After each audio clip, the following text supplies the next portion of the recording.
मो ना राधा टाकरी शिवभद्र पंचायत।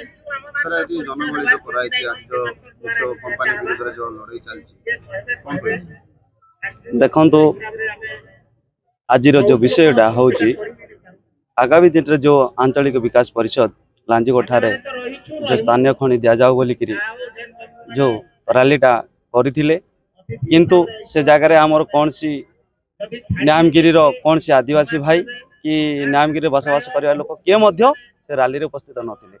जहाँ भी भड़ाटिया लोकों को आनी रैलीटा वेदांत दलाल माने बाहर करते तार प्रतिवाद रे आज आमे न्यामगिरी सुरक्षा समितिर श्री लोदो शिकोका सभापति तांकर नेतृत्व रे तांकर उपस्थिति रे आज जेते संग्रामी भाई माने आछंती तांकर डाकरा रे आमर लिंगराज आजाद आज्ञा हूँ कि लेलिन आज्ञा हूँ अनेक आमर संग्रामी भाई माने आज आसी आमको सहयोग कले उपस्थित अच्छा।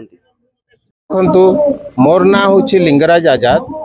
मु नियमगिरी सुरक्षा समिति खंडवालमाली सुरक्षा समिति एवं तीजमाली सुरक्षा समिति बा मामाटी माली सुरक्षा समिति रो एडवाइजर अच्छी आर एठिकार फाउंडर ऑर्गेनाइजर भी एनएपीएम रो नेशनल ऑर्गेनाइजर अच्छी। तो आमे आज स्वाधीन भारत रे स्वाधीनतार स्वाद टिके भी लोक चाखी पारिले ना।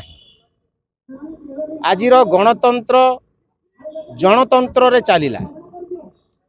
आज संविधान को सम्मान नहीं, लोकंकर अधिकार नहीं, लोकंकर जीवन जीविका विपन्न हेबार को जाउछि। आउ लोकंकर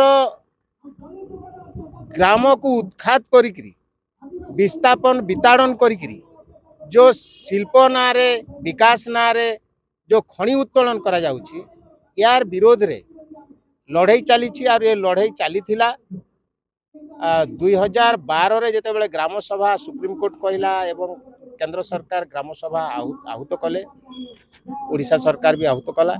तो सही समय रे गोटे भी भोट पाइला नहीं, जा फल रे खनि को खारज कर दैथिबार सत्ते एबे कंपनी रो प्ररोचना रे किछि लोक माने जाईकिरी वेदांत को खनि दियो बोलिकिरी जोटा दाबी करूछंती।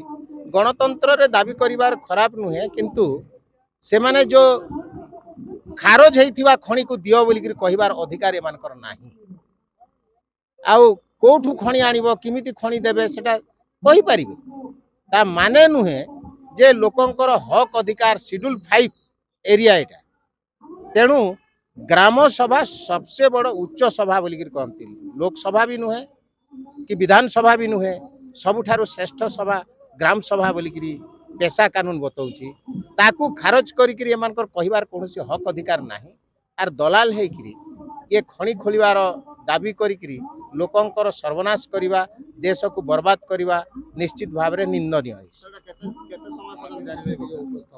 एई लड़ाई लोक मानकर अधिकार जेते दिन पर्यंत पाई नाहंती सेते बेल पर्यंत ये लड़ाई जारी रहिबो। आउ ये लड़ाई ता माने अन्याय विरोधी लड़ाई। आउ जोटा संविधान रे अछि समता स्वतंत्रता बंधुता और न्याय बोली ये सबू न मिलवा पर्यंत बाबा साहेब स्वप्न को साकार नहला पर्यंत लोकर अधिकार केबे संभव नुह और मिल पारिबो नाही। तो सही दिन पर्यंत समता स्वतंत्रता बंधुता न्याय जोटा जीवन एवं जीविका को बंचैबार पाई ये लड़ाई सदा सर्वदा जारी रहिबो। आ एटा चलिबो। हजार हजार लोक आइछंती हमर पाखरे आउ से पाखरे सहयोग करूछंती।